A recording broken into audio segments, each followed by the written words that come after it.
അമ്മ അമ്മ അമ്മ അമ്മ അമ്മോ നിർത്ത്, പാട്ട് നിർത്ത്. അമ്മുമ്പോ ഇല്ലമ്പോ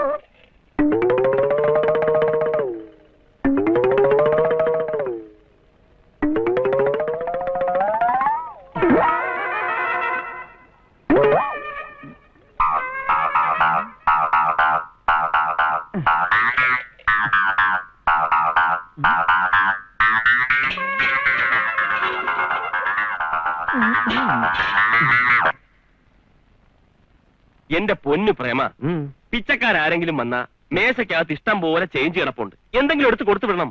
മേശക്കകത്തൊന്നും തപ്പേണ്ടി ഒന്നുമില്ല, മേശപ്പുറത്ത് തന്നെ ഉണ്ടായിരുന്നു. മേശപ്പുറത്തോ? അയ്യോ, ഇവിടെ നിന്ന് 25 പൈസ കാണുന്നില്ലല്ലോ. ഇതിന്റെ പുറത്തിരുന്ന് 25 പൈസയാണോ നീ എടുത്ത് കൊടുത്തത്? അതെ, 25 പൈസ ഇക്കാലത്ത് വലിയ തുകയല്ല. അതുപോലെ ഒരുപാട് ഷോക്കേറ്റ് പോലത്തെ പൈസ ആയിരുന്നു. എന്റെ ദൈവമേ, എന്നിട്ട് അയാൾ പോയോ? പിന്നെ പോകാതെ ഇതിനകത്ത് പിടിച്ചിട്ടുമായിരുന്നു. ആ പൈസ എനിക്ക് തിരിച്ചു കിട്ടിയില്ലെങ്കിൽ നിന്നെ ഞാൻ കൊന്നുകളെ. നോക്കോ എന്തിനു പിച്ചക്കാര അവിടെ നിന്നേ. എന്തിനാ വിളിക്കണേ? നിന്നോട് തന്നെ അവിടെ നിൽക്കാൻ. മൊന്ത കട്ടത് അറിഞ്ഞു കാണോ? എങ്കിൽ തല്ലാനായിരിക്കും. അവിടെ നിൽക്കാൻ. തല്ലി ഇവനെന്തിനാ ഓടുന്നു?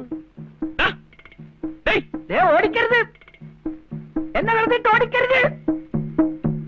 അവിടെ നിൽക്കാൻ. എടോ, പിച്ചക്കാരനെ റോട്ടിലിട്ട് ഓടിക്കല്ലേന്ന്. പിച്ചക്കാരനെ റോട്ടിലിട്ട് ഓടിച്ചാൽ ശിക്ഷ അറിയാമോ? IPC 304 വകുപ്പ് പ്രകാരം ജയിലിട്ട് പൂട്ടും. കാലയിലാളിയാണെന്ന് വികലാംഗനെ തെങ്ങിൻ തോപ്പിലിട്ട് ഓടിച്ച ശിക്ഷ വേറെയാണ് കേട്ടാ. തന്റെ മൊന്തയാണെങ്കിൽ ഞാൻ തന്നേക്കാം. പിന്നെ ഒരു കുഴിത്തില്ല മൊന്ത കിട്ടിട്ട് പിന്നെ മഞ്ഞി അപ്പൊ ചുവറായിട്ടും തല്ലാൻ തന്നെ. ചേടാ, ഇത് വലിയ പ്രശ്നമല്ല. ഇത് ഞൊണ്ടിയിട്ട് കാര്യമില്ല. ഞൊണ്ടൊക്കെ മാറ്റി വെച്ച് 2 കാലയിൽ ഓടാനത് പറ്റില്ല. എടാ കള്ളത്തണ്ടി, നിന്റെ ഒടുക്കത്തെ ഒരു ഞൊണ്ട്. അയ്യോ, ഓടി വരുന്ന നാട്ടുകാരെ, പിച്ചക്കാരനെ തല്ലാൻ പറ്റേ. ഓ ദൈവമേ, പാവപ്പെട്ട പിച്ചക്കാരനെ കൊള്ളേക്കാൻ പറ്റേ. ഓടി വരണേ. എന്റെ വലിയ പറ്റിക്കരുത്. എടോ, എന്റെ കാശ്, എടോ, എന്റെ കാശ്, എടോ, തെണ്ടിക്കിറ്റിയ കാശാണ്. പിച്ചപ്പാത്രത്തിൽ കൈയിട്ട് വരണേന്ന്.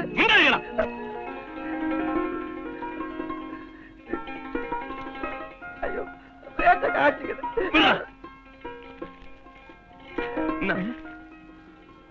10 രൂപ. ഇതിന്റെ വില നിനക്കറിയില്ലേ? എന്റെ പിച്ചക്കാരൻ പുണ്യാളാ, 25 പൈസയുടെ വില കൂട്ടിയ.